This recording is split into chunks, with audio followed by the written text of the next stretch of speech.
Hello everyone, this is the Dread Pirate returning once again. And today we're going to have another role-playing recap. But before we get started, I want to do a quick shout-out to Path to Science Fantasy, a man who gets it.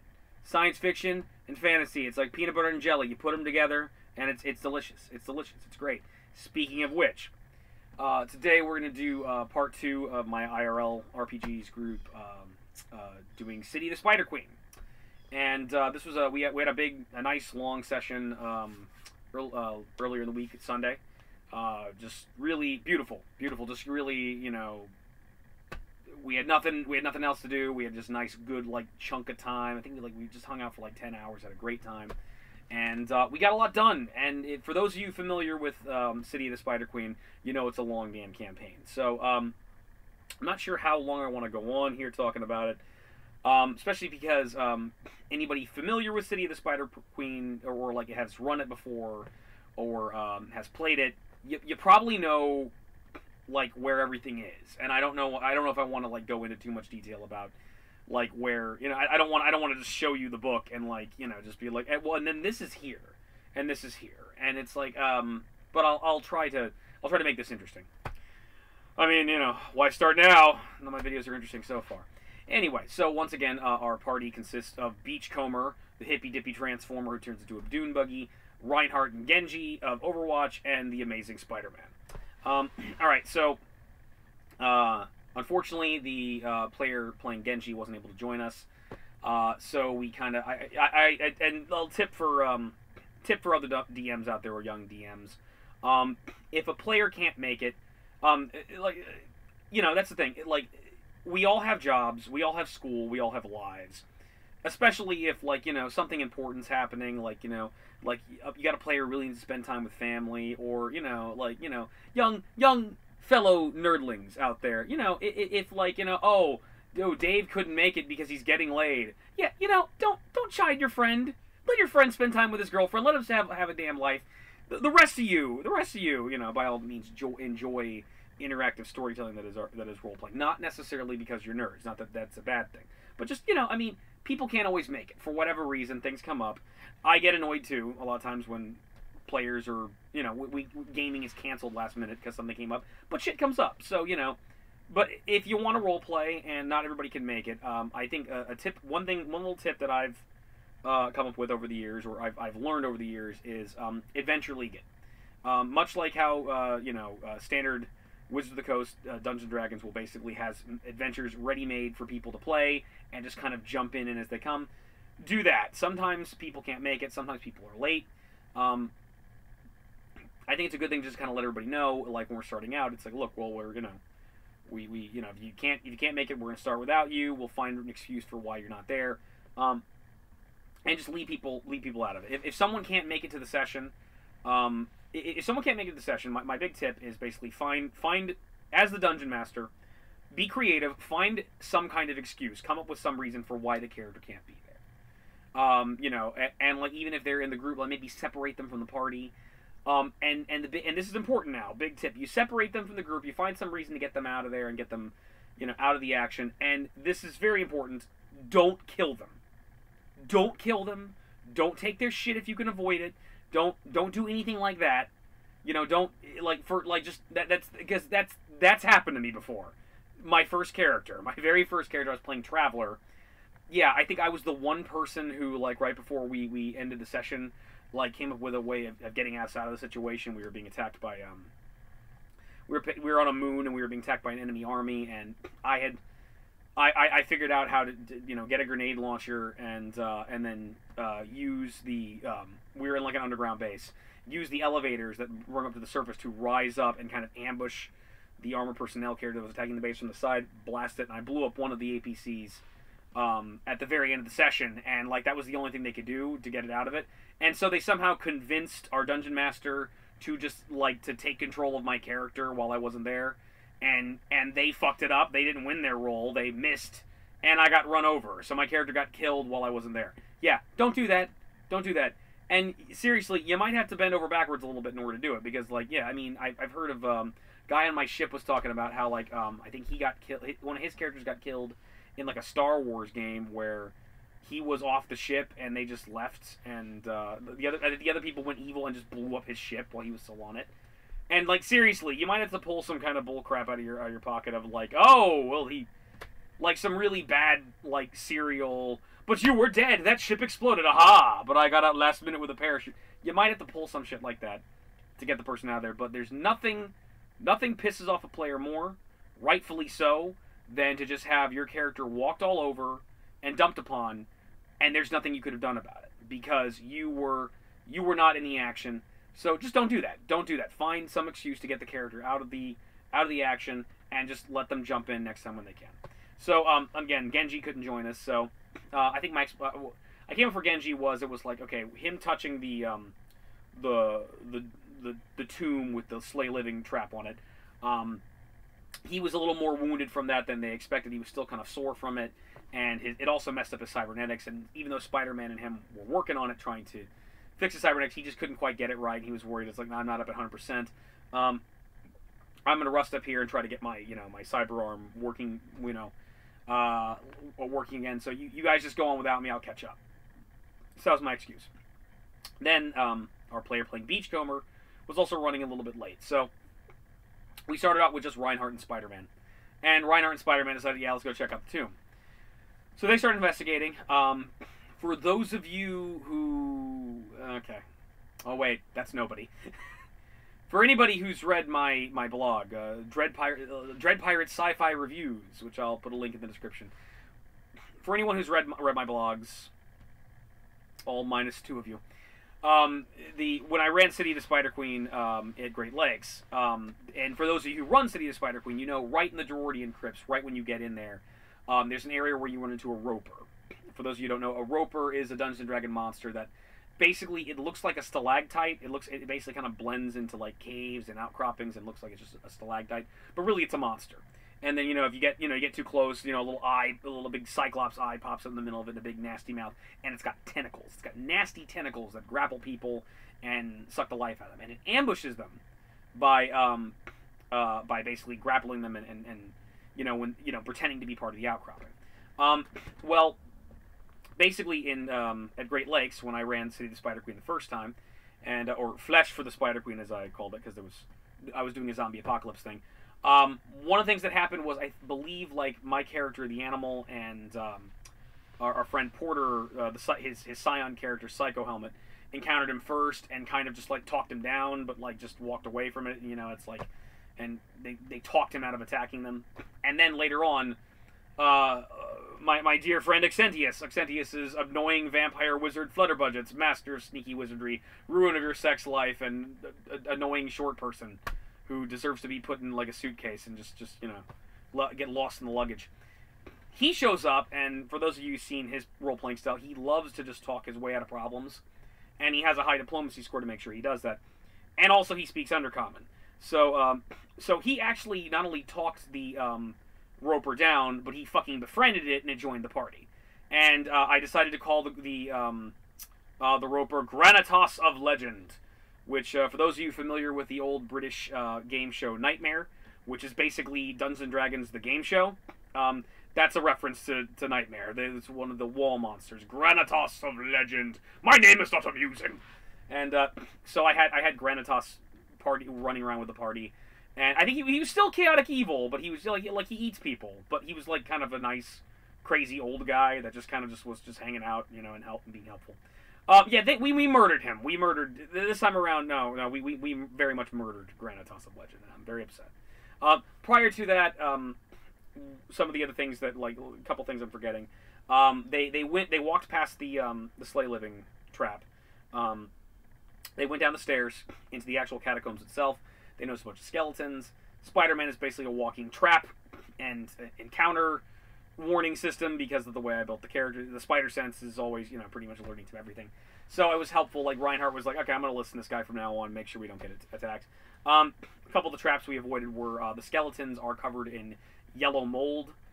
It's not a purposeful trap that anyone said. It's just it is a type of fungus that is found in D&D in dungeons that's poisonous, and you don't want to touch it. So we avoided that. There's a weird-looking alien statue. For those of you who've read the module, it's the statue of Nurgle in the next room, And they're like, there's something weird about the statue, but like we just, it's not dangerous now, but it can become dangerous, so they just avoided it. Yeah, there's nobody in the party that can actually trigger that thing, so it's not a big deal. Then we ran into Granitas. Granitas actually started kicking the shit out of Spider-Man. Like, grappled him, sapped some of his strength, bit the shit out of him multiple times. And they actually had and also Reinhart had a really hard time, like, hitting him. And then, finally, Beachcomber shows up, and Beachcomber, like, helps out, and they eventually killed Granitas. And sadly, my favorite NPC in the City of the Spider Queen, Granitas of Legend, has died, and it's a bummer. It's a shame, but it's what happened. They move on to the next room. They discover that one of the walls is false. There's an illusion. They open the illusion. They find these giant spider monsters. The spider monsters are actually Bebeliths. They're a type of demon, and they're fucking hardcore. They attack the party. They poison the shit out of Reinhart. They actually, like, the most damage they dealt was, like, they started biting the crap out of Reinhart, and they stung him with their stingers, and he took massive constitution damage from it. So it was like he was really badly weakened from it. We managed to fight them to the point where I got them to about like a little lower than half their health, and the Bebeliths decided, fuck this, they're demons and their lives are in danger, so they plane shift out and they escape. And at this point, the party started doing something reasonably intelligent in a campaign like this. Not necessarily for this campaign, because there's a hidden time limit that the players are not aware of, again, for those of you who read the module.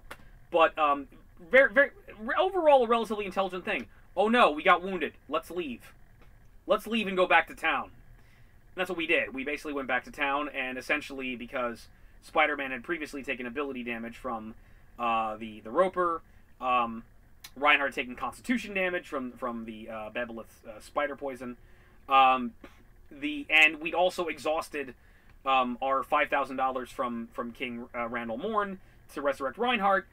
We just took a week off. The characters, like, and of course we didn't actually take a week off. During this one session, this one long awesome session we went into the crypt, fought shit, got wounded, went back, or found some reason to go back, and kept going back home and resting up. And being very, very smart. So it kind of lends credence to, like, why the fuck was, like, Genji not, like, doing anything this entire time? It was like, was he that sick? Was he that messed up? Or was he lazy? The player who's playing Beachcomber is like, oh, you have him, like, run around, like, stealthing out and scouting or something. Like, give him something to do. And it's like, I'm less worried about it. I mean, it's like, you're not there, you don't, what do you care? You'll get caught up and you'll have fun later, That's my philosophy, but I'll think about it next time we run it. But anyway, so they rested up for about a week, recovered their strength and their constitution respectively. They went back. They investigated the room. They discovered another false wall. They investigated. They see a strange woman who appears to be Drow sitting there crying and hiding her face. They look at Spider-Man. Hey, Spider-Man, you sense anything wrong? Spider-Man's like, spider sense tingling. Yeah, something's not right. Took a closer look, and they noticed that, like, like Reinhart gets a good look, and Beachcomber has a fascinating little feature of his character that is not the type of thing that you would think of necessarily being a really cool ability. It's very simple, but it works. Headlights, because basically Beachcomber is has a flashlight on him at all times that, like, basically never runs out of power. And it wound up becoming much more useful later on. But, like, right at the bat, like, headlights, took a look at the person. Reinhart got a closer look and noticed a little spider mandibles in her mouth. And Reinhardt's like, nope, we're not doing this. They start backing away, trying to walk away. It's an Aranea. Araneas are spider people that have the ability to transform and make themselves appear human. For those of you who are fans of Gravity Falls, the spider lady that tries to eat Grunkle Stan in the episode where Grunkle Stan's teaching Dipper how to be a ladies' man, that's basically an Aranea. I wouldn't be surprised if it was I think Jeffrey Hirsch is the creator of the series. I want to say his name. I wouldn't be surprised if the creator of the series, like, directly was inspired by D&D or played D&D and it's like, oh, I want to use this for a monster in my show. I wouldn't be surprised if that was the case. So the Aranea realizes the gig's up, so the Aranea immediately gets hostile. It's like, die, surface dweller, and they actually try to engage us. So, but they also keep their distance. So, like, she starts shooting webs at people. We dodge. Spider-Man notices something's making him drowsy. For those of you who know the module, there's an Aranea hiding on the ceiling that nobody could find, and it's casting sleep spells on him. It's just not working. Reinhart does, like, his big fire strike attack and blasts the Aranea, and it doesn't kill it, but he burns it. Meanwhile, Spider-Man's like, fuck this, webs the door closed, and we just walked away. It's like, fuck that shit. No, we're not dealing with that. So, they went a little further. They went in the other direction, went down a hallway. The hallway was kind of dark. Beachcomber, okay, so the person playing Beachcomber decided to level up Beachcomber as a ranger. So, yeah, it's a transformer as a Dungeons & Dragons ranger, which makes no fucking sense.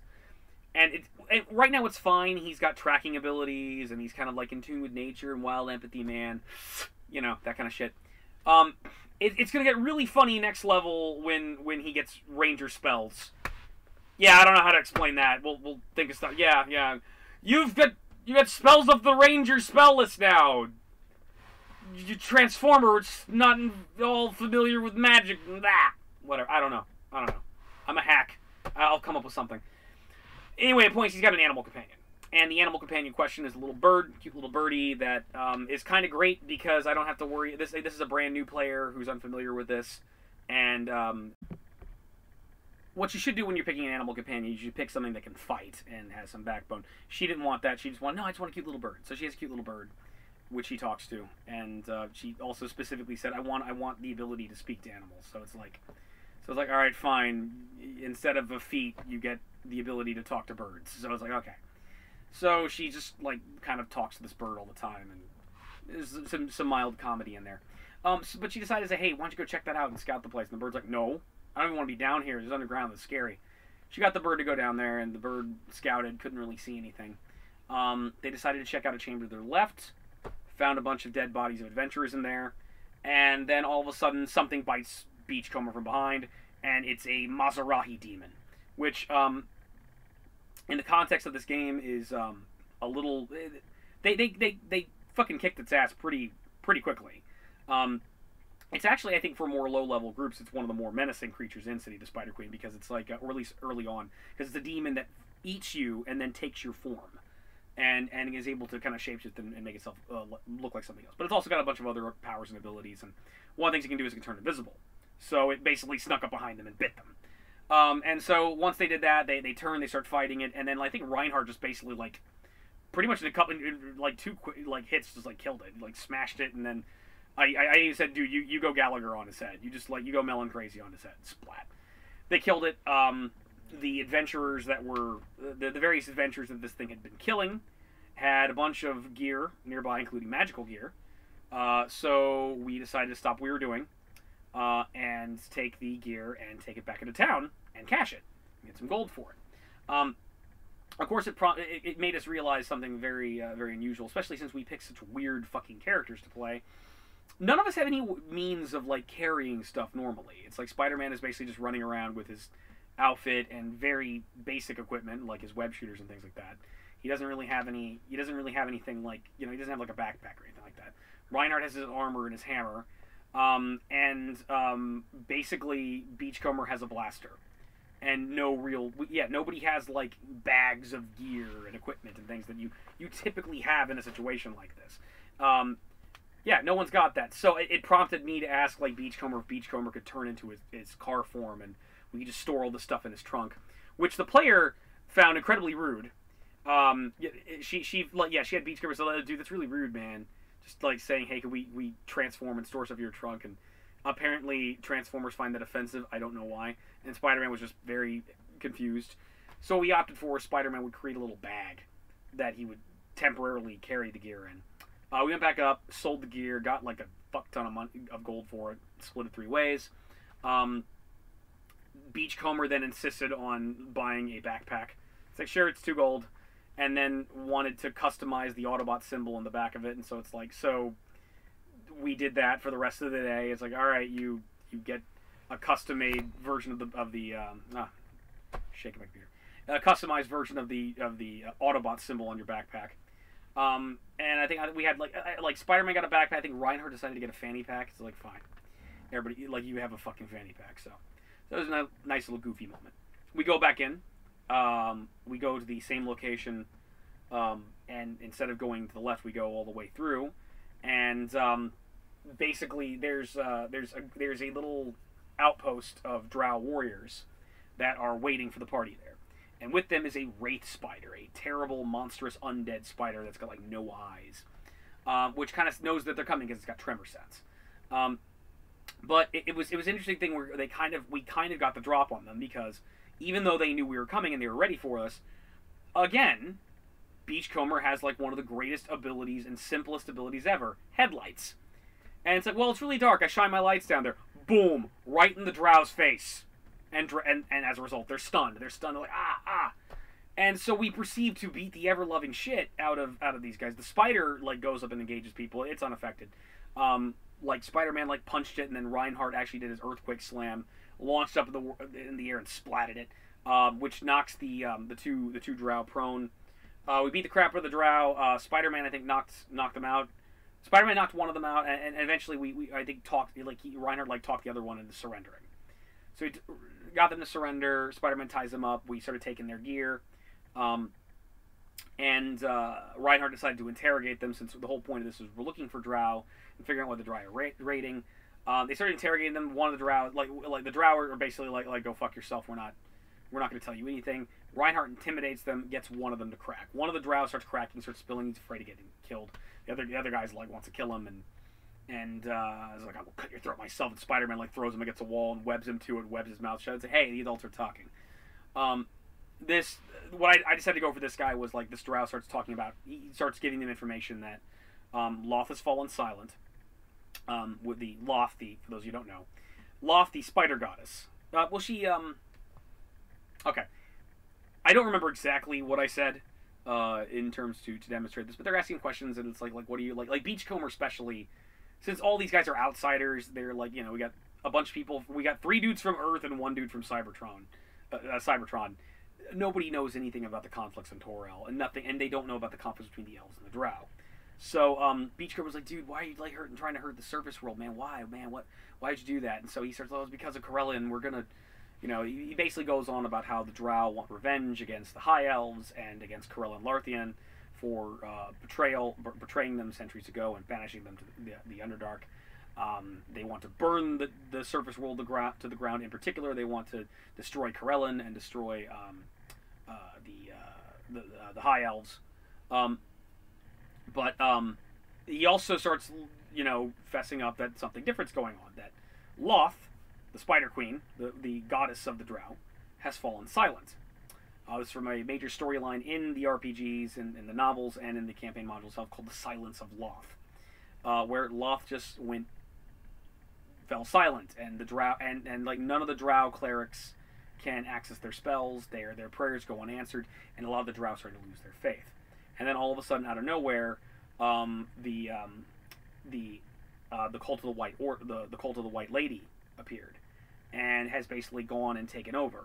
And he specifically mentions that Sith Morcaine is now ruled by Dorina Saran, who's the new queen of Sith Morcaine, and she is demanding that their armies raid the surface world, and in preparation to take it over.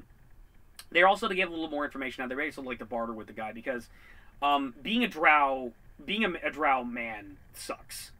Unless you're super dedicated. Like again, because the Drow, for those you don't know, the Drow are a matriarchy, and they're also slavers, and men are second-class citizens, and some Drow are cool with that, because Drow women are hot, and it's like, oh no, dominate me, please don't spank me.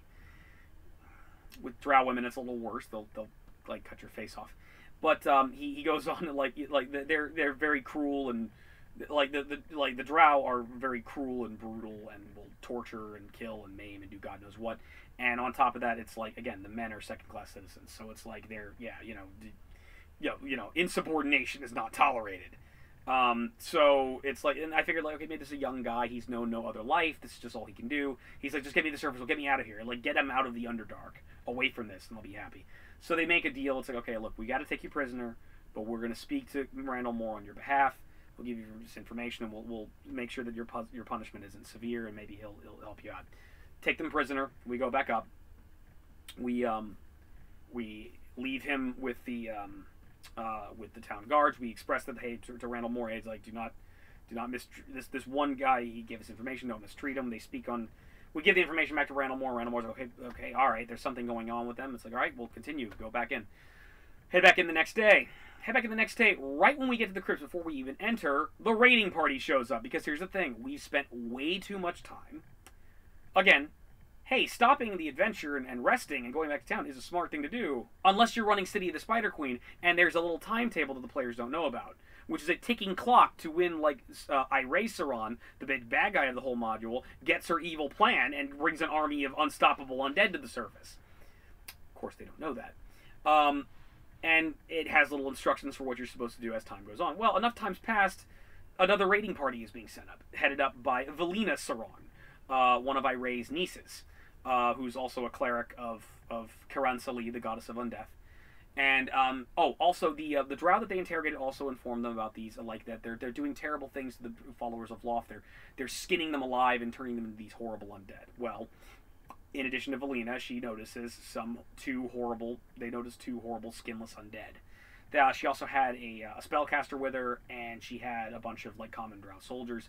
And so they're coming right out of the crypt right when we get there. And she takes a look at them and points, like, destroy them!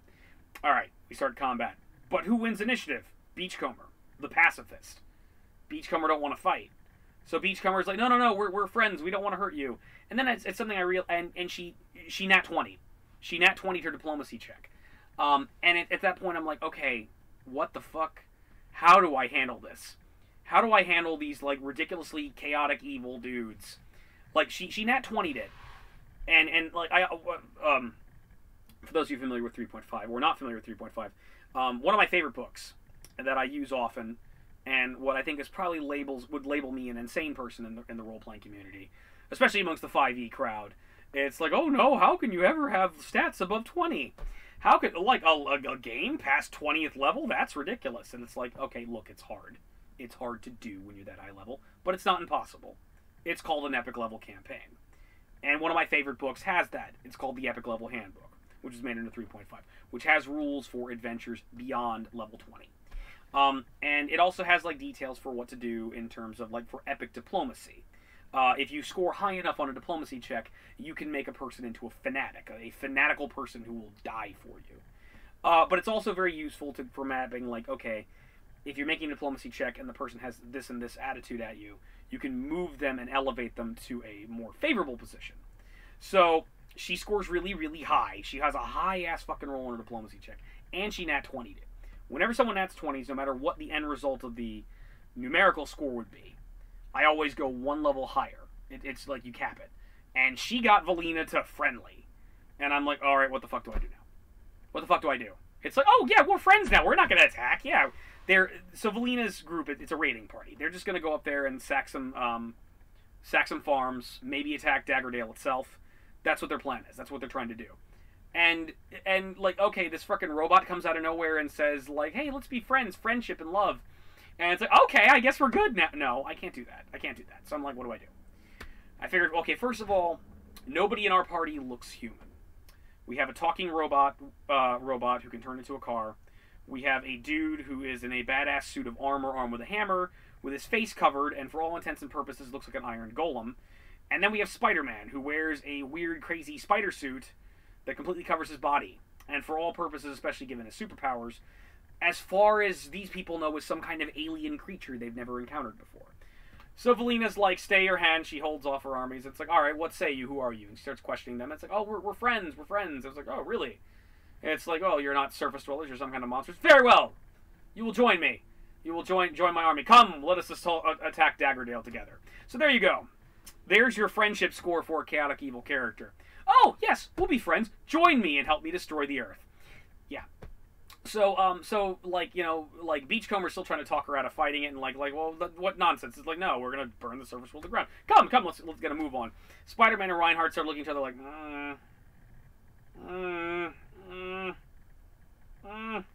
they're not sure what to do. So, then finally, as they start moving forward, once they all move up in a line, Reinhart does his earthquake smash.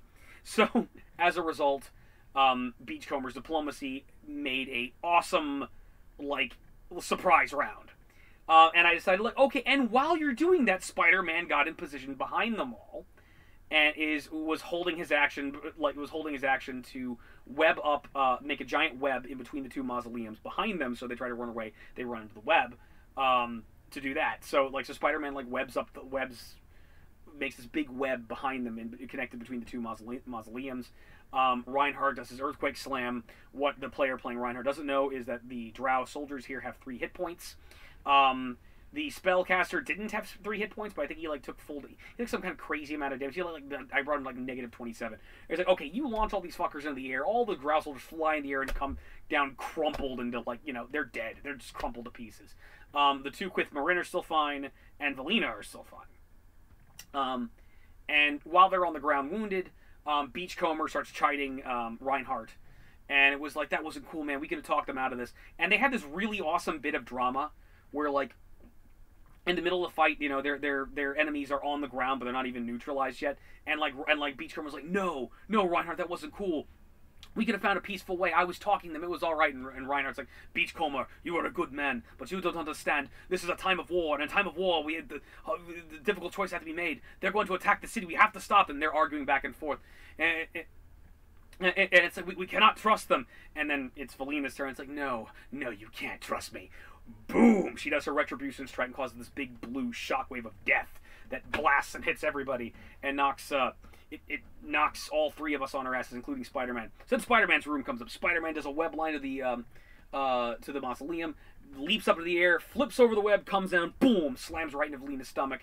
And I opted for knocking her unconscious because I figured if I can avoid it and it's not like an undead, or if they haven't necessarily killed people yet, it's like, yeah, Spider-Man wouldn't kill.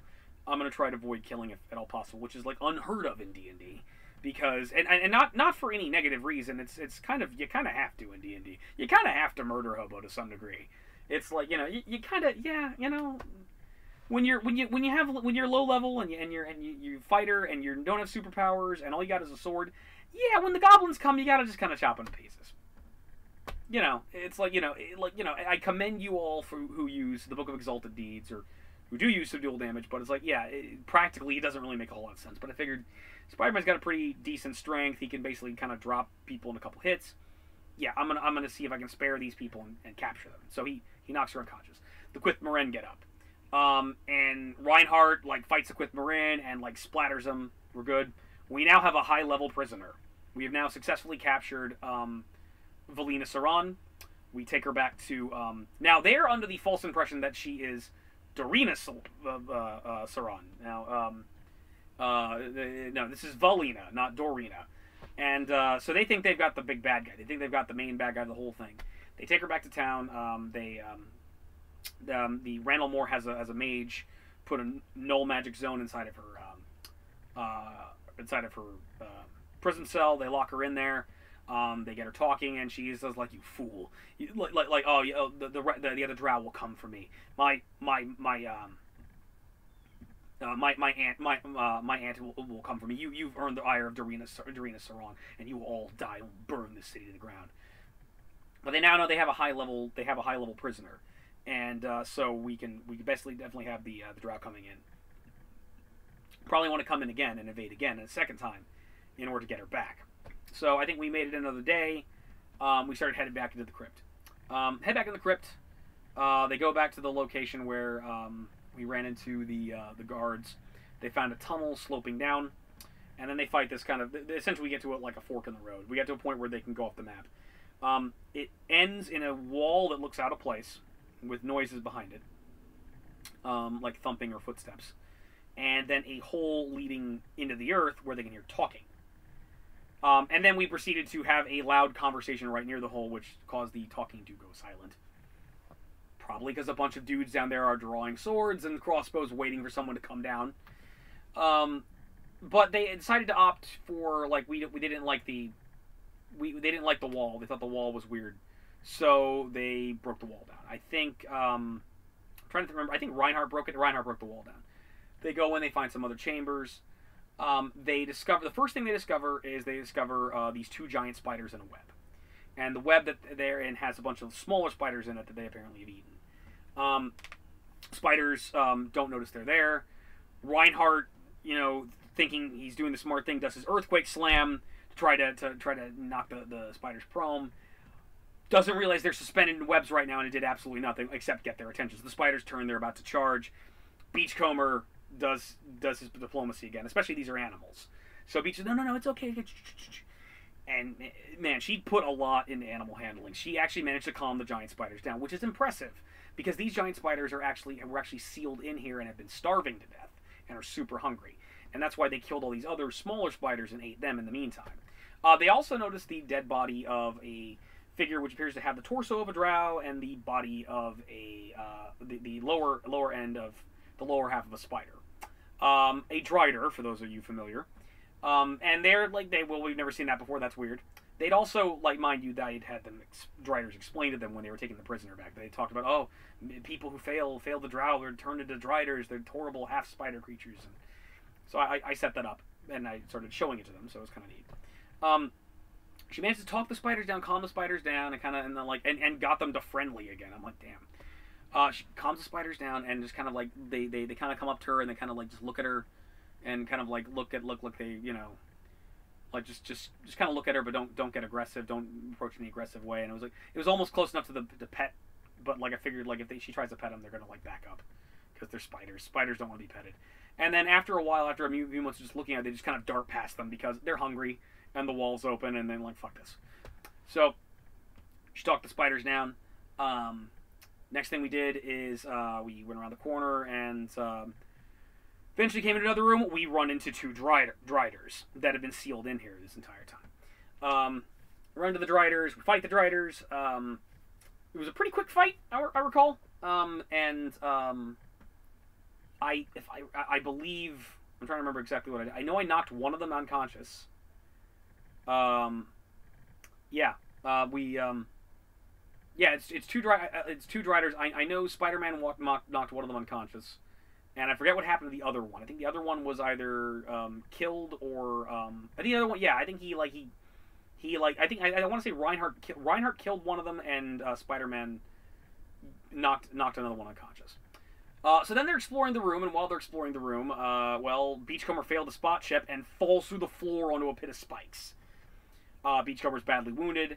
Reinhart and Spider-Man don't know what happened because they just saw him just like sink to the floor and scream, and he's gone. And then he pulled up his blaster and tried to shoot in the air for help. So then they see this robot hand with a blaster come up and shoot the ceiling. Spider-Man eventually figures out that this is a checking with spider sense, realizes that there's an illusion here. Suspends it from the ceiling, shoots a web line down, pulls Beachcomber out. Beachcomber's pretty badly wounded by those spikes, so we decided to go home and rest for a couple days. For about a day. I think a day he was good to go. We rest up for a day, we go back, which is good because now we had time for those drow that were at the bottom of that hole to forget about us. Yeah, that's... Mm-hmm. And so now our last bit of our adventure, we go back to the hole, and we can hear talking down there again. It's like, all right, there's people down there. We're gonna have to figure out something to do. And it's like, okay, there's a hole down there. What do you guys do? Beachcomber shouts down there, "Hey, hello down there!" And I'm like, all right, roll initiative. So they did have surprise until that happened. So Spider-Man wins initiative. So Spider-Man webs the ceiling and just kind of shoots himself down upside down the hole and makes some funny quips. And it was like, it was like, oh please, no autographs. They try to attack him. There was one of the drow swipes at him with a rapier and nat ones. So Spider-Man webs the rapier, covers the rapier in webbing and webs it to his hand. It was stuck on his hand the entire counter. It's hilarious. Another one tries shooting out with the crossbow and misses. Then everybody else gets in there. Now, again, Beachcomber is a large-sized creature. He actually becomes huge when he transforms into his car form. So, I figured this is a small hole. So, it's medium-sized. So, if I recall, the rules for medium-sized is a large creature can move through it, but awkwardly. So, it's alright. So, he tried to get down there. So, it's okay, you need to awkwardly climb down. And that's all you can do. You can't, do anything after your movement. So, long story short, we kind of jump down. Waiting for us down there are...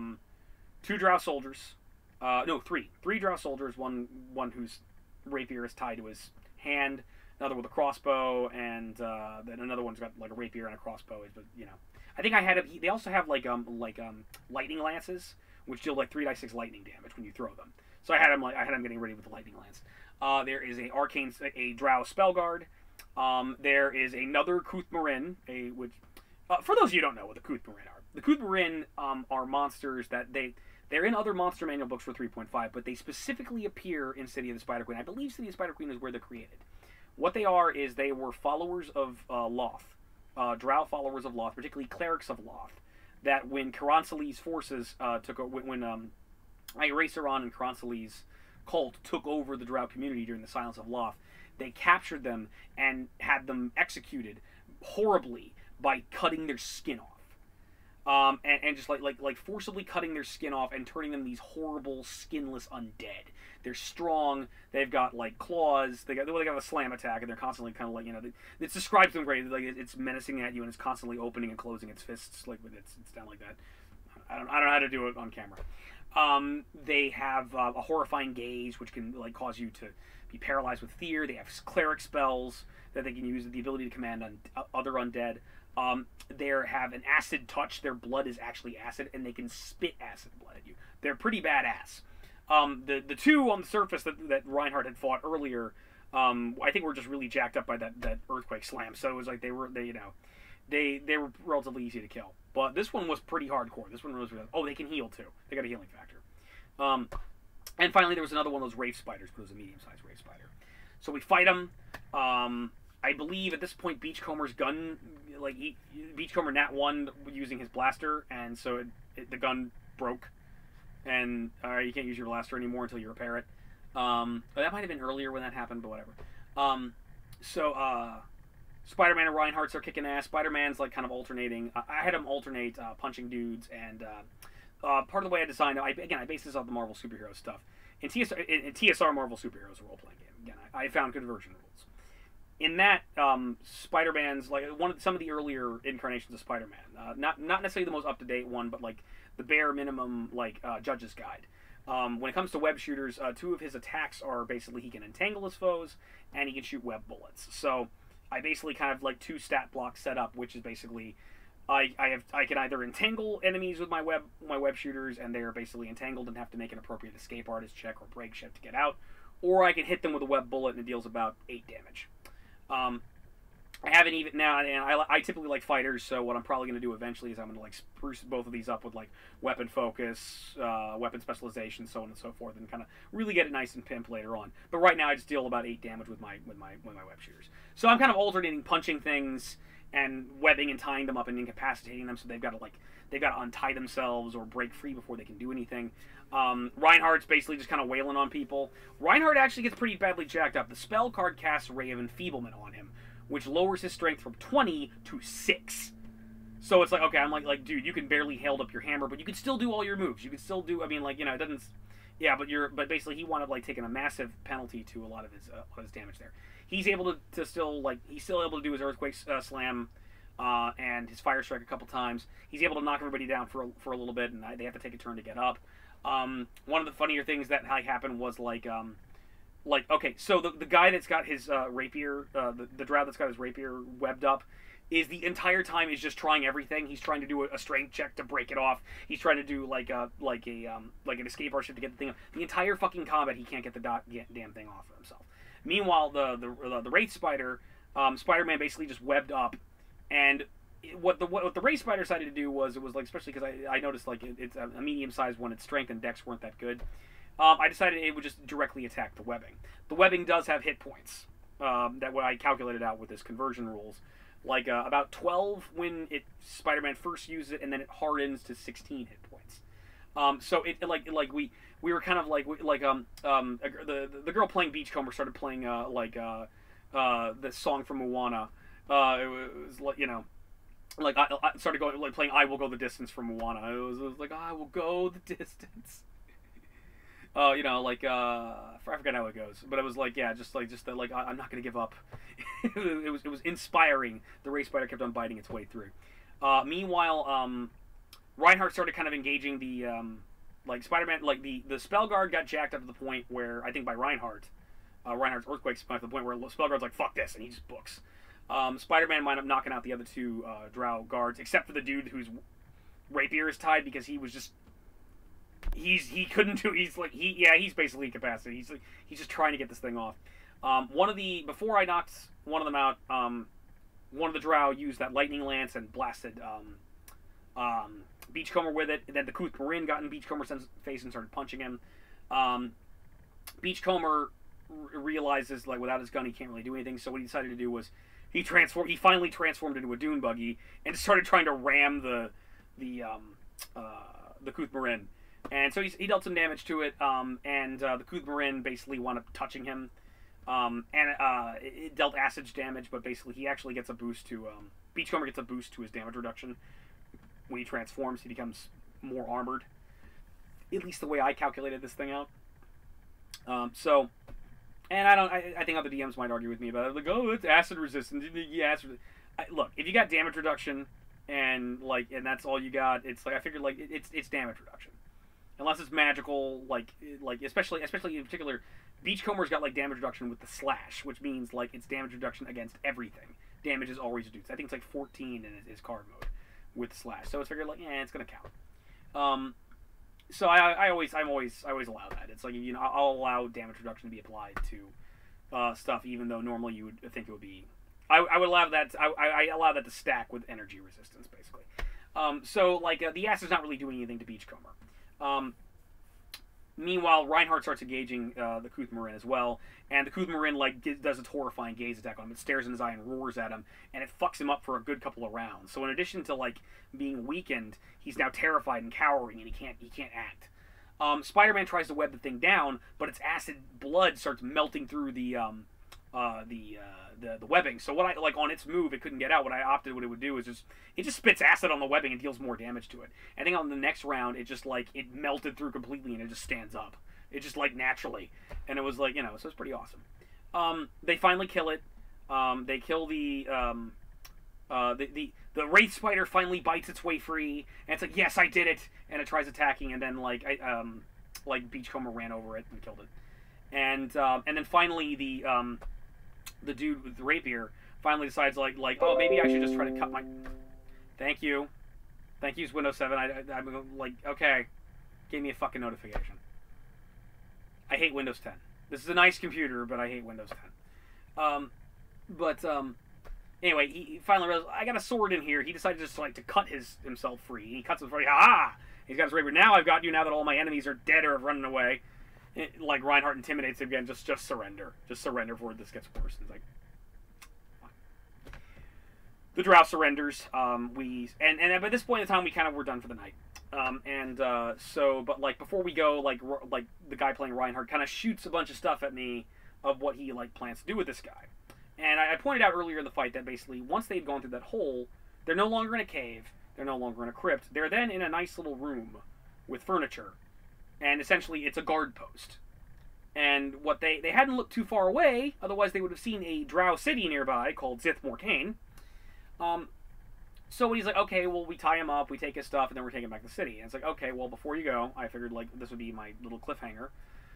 We tie him up, we can take some time to take their stuff off of them. And the moment you talk about like taking him prisoner and taking him back to the surface, he immediately starts shouting behind him, they're here, we're being invaded! And other Drow guards start popping up and drawing their weapons in the city, and they notice there's a city behind them, and that's where we leave off for the night. So that's our cliffhanger, so that's where we're at. So Beachcomber and Reinhart have just arrived in the official Underdark, in the city of Zithmorkane, on the outpost of it. Will they survive, or will they be cut down by the Drow? Will they understand what's really at stake here? What the grand plan for the cult of Kiranselee is? Well, I'll let you know next time we have a game, and next time I do one of these recaps. So, also, we ran a mini game. We had a continuation of the Halloween Spooktacular Alternate Universe. I'm amazed this freaking thing has continued to last as long as it has. But like a couple days later, we wanted to play something, but the guy who plays Reinhart couldn't be there. He also played Lord Slug previously in the Spooktacular. So we did this just last night. We did this kind of mini game to continue the fight with Cthulhu. I will save that for another video. I don't know how much longer I can stretch out that game. I mean, it's kind of done. It's really just beat Cthulhu already if you can, or horribly lose. That's an option. So anyway, once again, this is the Dread Pirate saying, keep gaming, have fun, and R.I.P. Stan, Excelsior. Take it easy, guys.